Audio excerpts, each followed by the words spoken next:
The Batman is a bad movie. It is bad in many ways, from the plot to the pacing to the characters being unsympathetic and incompetent, but there are reasons to like it too. It's got great visuals, the dark tone is gritty and engaging, and the way that it approached Batman in Gotham is unlike any of the other live-action Batman movies we've gotten. To avoid getting too into the weeds on what worked and what didn't in The Batman, this video is not going to focus on the merits of the movie as a whole.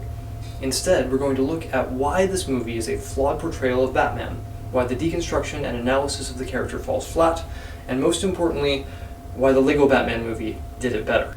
Batman is poorly portrayed in this film because the director and screenwriter wanted to critique the character of Batman. This is made clear in the dramatic speech that the Riddler gives near the end of the film. Bruce Wayne, the orphan.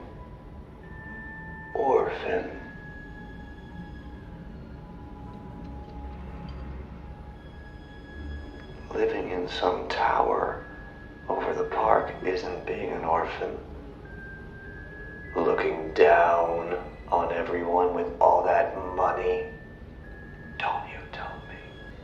Let's talk about the billionaire with the lying dead daddy, because at least the money makes it go down easy, doesn't it?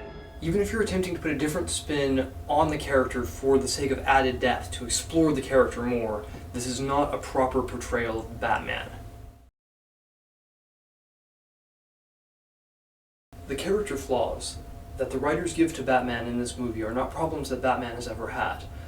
This Batman doesn't keep tabs on his family's money or give control of it to someone who he trusts. He doesn't make sure that the orphans of Gotham are being taken care of as he does in previous iterations. And he doesn't have any plans or goals to solve the problems that plague Gotham. He just scares small-time thugs and beats up random teenagers while leaving the city's crime families to do their thing. All of this is excusable because this film is about a new, untested Batman. He has some areas where he needs to grow and learn, and hopefully that will result in him coming out of it looking a little bit more like the Batman we know and love. So the fact that Robert Pattinson's Batman doesn't do anything kind or even vaguely human and is just an emo who ignores all of his family's money, which is one of the primary things that lets him be Batman, could be excused. All of that is reasonable for a young, inexperienced Batman, who's only been doing this for 2 years? 2 years of nights have turned me into a nocturnal animal. Wait, what? Why? It took Bale's Batman about 5 minutes to deliver Falcone to the police after he started being Batman. Why is this guy taking so long? Before the Rogues Gallery started showing up, the mob is Batman's main focus in most iterations, because they're the ones doing Gotham the most harm. Sure, Batman will stop the occasional mugging on a slow night, but for the most part, his focus is investigating and shutting down organized crime. The 2022 Batman implies that while the small-time criminals are terrified of Batman, the mob doesn't seem particularly bothered. In fact, Batman only goes up against the mob in earnest during his investigation of the mayor's death. Before that, the mob is not afraid of Batman. It seems like Batman is just bad at his job. And this is where the movie lays the groundwork for its critique of the character, building a foundation for why Batman may have some buried problems with his methods. They may not be problems shared with other Batmen in other movies or other dimensions, but this is the character that we have to work with here.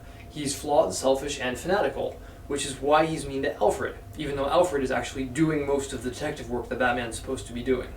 Which brings us to the plastic version of Batman, who is also very flawed, immature, and mean to Alfred, though every version of Batman is kind of mean to Alfred at different points. It's okay, Alfred's a badass, he can take it. Such rot, sir. Why, you're the very model of sanity. Oh, by the way, I've pressed your tights and put away your exploding gas balls. The Lego Batman movie is definitely a critique of Batman. He's a narcissist who puts his crime-fighting and ego above his responsibilities to those close to him and those who rely on him. Sir, it's time for you to stop this unhealthy behavior. No, it's not. You need to take responsibility for your life. Not right now, I don't. And it starts by raising your son. I'm sorry. I literally have no idea what you're talking about. There are a couple of important things that the movie gets right here, though. The Lego Batman is competent, unlike Pattinson Batman. Lego Batman goes out and saves the day, because that's what he does best. He stops supervillains, does the requisite thrilling heroics, and looks good while he's doing it. More importantly, the distance he puts between himself and his family and friends is actually a flaw in the character of Batman outside of this one movie. In most variations of Batman's story, he is destined to end up alone and unsatisfied in a future where Gotham is still a hellhole, and Bruce Wayne has alienated himself from the family he made. This is the tale of Batman Beyond and Titans. The Lego Batman movie tackles this conflict between Batman's desire to be alone, to protect himself from further loss, and the fact that he can't succeed without the assistance of his friends and family. He needs help from Robin, from Batgirl, and most importantly, from Alfred. So, while the Batman invents new flaws for Batman, the Lego Batman takes its inspiration from the established character that we already know. And if one is going to critique a character, it's probably best to start that critique with a flaw that the character has actually exhibited. Making up new versions of a character to critique is just a straw man. A scarecrow. The 2022 movie tries to be a dark, gritty crime thriller that clearly portrays the police as corrupt and ineffective, the crime families in control of the city, and a society that is falling apart, filled with cruelty and malice.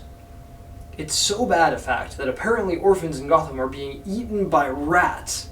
I'm pretty sure that's not a thing in modern America, or at least a really rare problem. The writers are really selling this idea that billionaire Bruce Wayne had it easy, while children right down this road were being eaten by rats. I mean, I understand that Gotham is terrible, but it seems like if you're trying to make a realistic 4chan shooter villain, which is an issue that Hollywood is definitely not mature enough to handle, while simultaneously giving the Riddler an absurdly unrealistic backstory about being eaten by rats, why not make his backstory something grounded in a dark reality?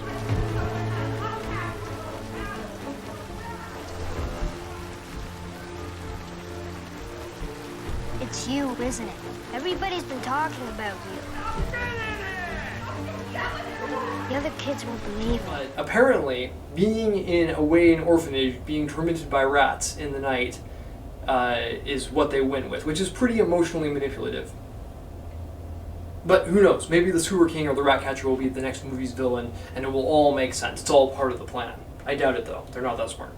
Contrast to the dark aesthetic that the rest of the movie is going for, the solution to Gotham being a dystopic hellscape is apparently remarkably simple from the filmmaker's point of view. All Bruce has to do in order to solve the problem in Gotham is to support the good politician and vote out the bad, corrupt politician. Batman sets a bad example by striking fear into the hearts of criminals, and he should instead spend his time and money helping the dispossessed and giving people hope. Now, we already covered that Batman has always done both, but that's also an extremely naive and simplistic view of the problem presented to us. Bruce Wayne can't just spend his money and influence to make Gotham a better place. The root of the problem is that Gotham is controlled by the mob and the corrupt police force, which is the reason why Bruce Wayne has to be Batman. Thomas and Martha were philanthropists who wanted to serve the people of Gotham with their money, but were gunned down by a criminal regardless. So Bruce had to find a new way of stopping those who would prey on the innocent so that good people could help the poor and powerless without fear. Now, even if one were to accept that it was a good idea for Bruce Wayne to spend his time and resources supporting a politician rather than fighting crime, which you shouldn't, that would be a very boring movie, you have to actually develop that politician's character. Kind of like how Harvey Dent was developed in The Dark Knight. Order! Permission to treat the witness as hostile. Granted. Hostile? I see you hostile!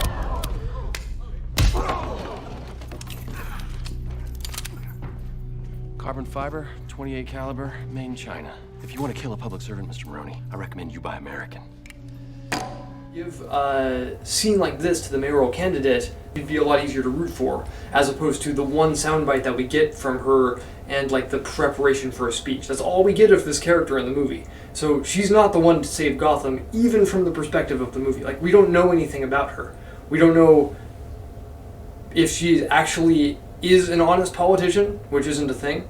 We don't know anything about this character, so there's no reason to root for her. The dark and mature setting demands a script that is carefully constructed to give the characters depth and adult motivations. The Batman doesn't have that. Except for maybe Catwoman, all the characters have very surface level motivations.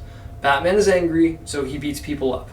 He's a genius detective, but he can't figure out why Gotham isn't being fixed, even though he's ignoring the obvious problems the city has so that he can feed his violence addiction. Now, contrast all of this kind of surface level darkness with the tone of the Lego Batman, which is goofy, bright, and full of a bunch of other characters to offset Batman's gloom, darkness, and rap metal. Stop him before he starts singing!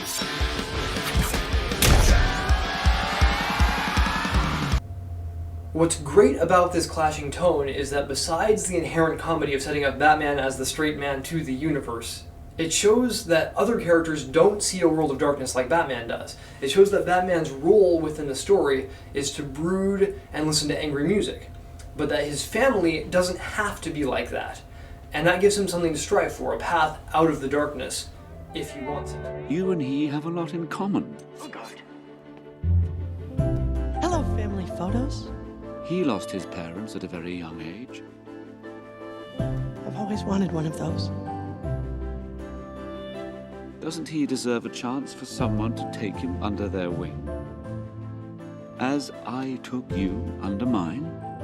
Adding color to the Matt Reeves film would be a mistake. The bright and happy characters would be jarring, but the dark tone of this movie did not serve it well, especially because of the final indignity that they inflict upon the titular character. The final conclusion of this movie is that Bruce has to learn that becoming the embodiment of vengeance and the night will only inspire others, people without limits, to commit horrible acts in the name of his crusade. Acts that Batman finds himself responsible for. As such, he learns that in order to be better, he should not offer fear and darkness, but hope to the people of Gotham. What utter tripe. The point of Batman is that he's not the right person to inspire Gotham. No one in Gotham wants Bruce Wayne to lead the city back into the light. They see him as an untouchable billionaire who doesn't understand or represent the people of Gotham.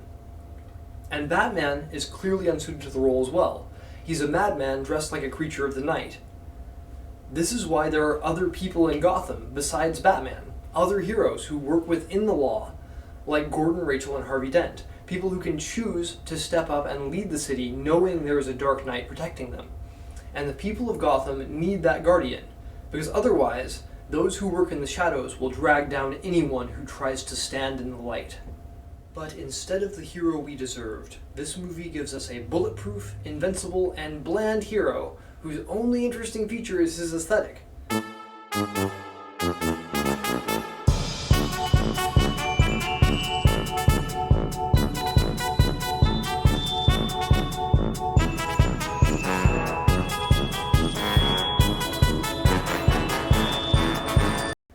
He's not here to rain down vengeance upon evildoers, but instead leads politicians out of rivers with flares and uses his resources, detective skills, and combat prowess to lift people out of boats, to lift girls out of boats, while qualified rescue personnel are standing right there. They're right there.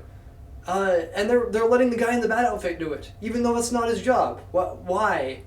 This is dumb. It's illogical, and it's antithetical to the character. On the other hand, we have Lego Batman, who is still recognizable as the character he's portraying.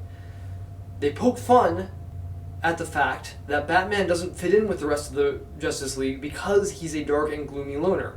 They don't invite him to the 57th annual Justice League party and ask him to take the group picture for them when he does show up. This person is not supposed to be a functioning member of society. He chooses to separate himself from the world in order to watch over it. It's not healthy, but it is admirable, necessary even. The moral of this movie is vengeance bad, hope good. And that's not an appropriate moral for a movie with an adult audience. While hope is essential in order to build a better world, evil still exists, and some people are better suited to snuffing out evil than acting as a symbol of hope. If you're watching this movie because you want to see a realistic take on what someone might be like if they had billionaire parents who were killed and wanted to work out their emotional issues by beating up criminals, that's fine. That's definitely in this movie. But if you watch this movie hoping to see Batman, that's not what you're going to get. Batman is conspicuously absent from this film.